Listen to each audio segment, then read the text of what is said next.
नमस्कार मित्रांनो, आज आपण सूर्यमाला हा घटक पाहणार आहोत.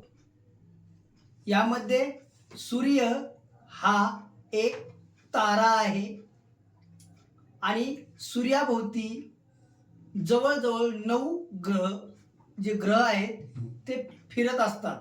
त्यामध्ये सूर्याच्या भोवती फिरणारे ग्रह बुध ग्रह, त्यानंतर शुक्र ग्रह, त्यानंतर आपली पृथ्वी,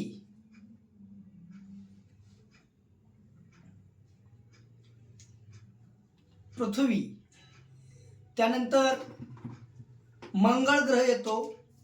मंगळ ग्रह,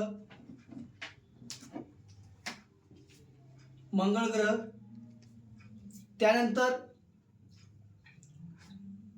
गुरु ग्रह,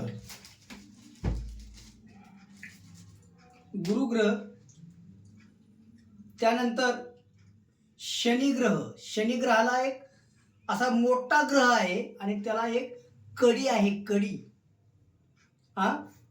तर शनी ग्रह, त्यानंतर युरेनस,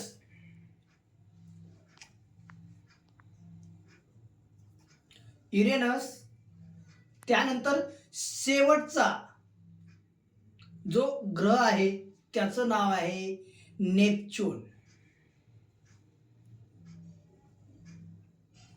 हे सर्व ग्रह आपल्या सूर्याभोवती सतत फिरत असतात. मुलांनो, हा टॉपिक तुम्हाला कसा वाटला